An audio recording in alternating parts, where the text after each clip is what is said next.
So we have these really cool overt benefits, but I gotta ask you, who cares? Who cares about these benefits?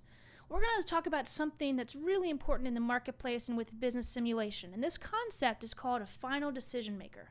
Who is the final decision maker for your innovation? It could be the end user, the purchaser, the accountant, the CEO. Who's the person that's the final decision maker? So again, this is a very key concept that we're going to talk about throughout the rest of the workshop. We're no longer going to say things like customers and consumers and end users.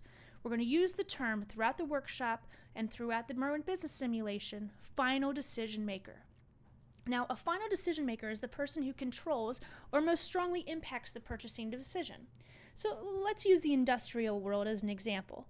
If you look at an industrial purchasing chain, it might be the distributor that says, I make the decision of what product gets put into the warehouse. Or it could be the buying department, or it could be the plant manager that says, this is the product that I want.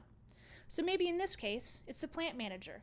And that's who our final decision maker is, and that's who we want to talk to. That's who we want to sell our innovation to. Let's look at another example.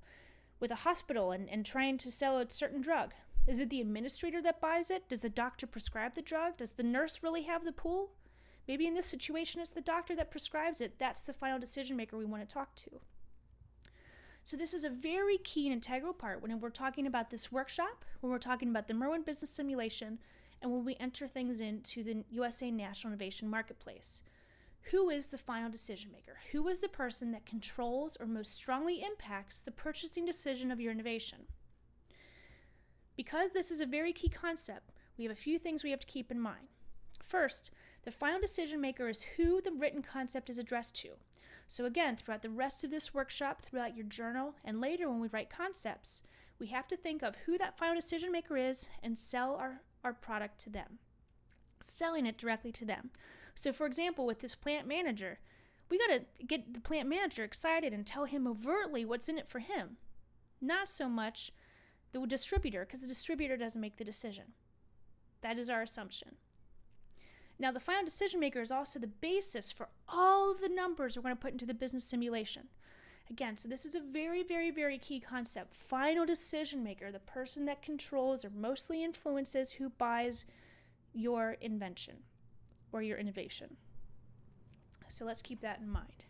So you probably have some ideas now. As I was talking, you were going, okay, I think I kind of know who my final decision maker is for my innovation. Awesome, cool. We're definitely going to write that down because we want to make sure that we learn how to talk to those folks. But before we start doing that, I want to throw some other data points out. See, MIT did a research study recently, and what they found was the more applications for an invention, for a patent, the more likely it is to ship.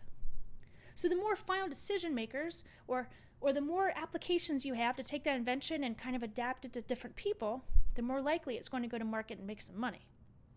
Now, the secret here to accelerating innovation success is for you and your innovation to be small business and startup friendly. Those are the folks that you really want to work with. That's kind of the secret. Now, I know you want to probably work with large companies, but I'm telling you, large companies, they fail at innovation. They fail. We talked about it a little bit earlier. 4.5% of all innovations are still in business after 3 years. That leaves 96.5% of them fail. I don't know about you, but I want to work with them. Now, don't get me wrong. These big companies actually, come on, they're kind of exciting to name drop and say, I'm working with this big company. But note that this is a long shot. And I'm here to talk about how do we increase your odds of success. And to increase your odds of success, startups are the real experts. Small businesses, they're the real rock stars. Data shows that 50% of all innovations that startups release to the market are still around 3 years later. This is the gang that we want to sell our innovations and our ideas to. These are the ones.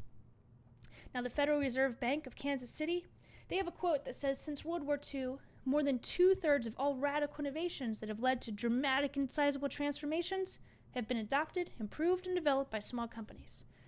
Small companies ship. When it comes to university inventions and independent inventor inventions, it's the small companies and startups that actually get the stuff to market and moving forward. Small companies are the reason we have jobs in the United States. The small companies and startups, I want you to also start thinking of who those final decision makers are that perhaps might be a small company or a startup that maybe would want to partner with us or connect with us. This is why the connection with the Manufacturing Extension Partnership, which is part of the National Institute of Standards and Technologies and the U.S. Department of Commerce, is so key with this USA National Innovation Marketplace and with you getting your innovation out to make connections with others.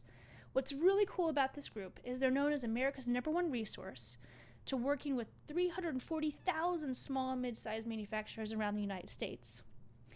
They have a lot of offices and a lot of staff. In fact, within 2 hours drive of every manufacturer in the U.S., there is an MEP person there to help make connections. That is what's so cool about working with this group, to make sure that you have increased odds of success to make those connections.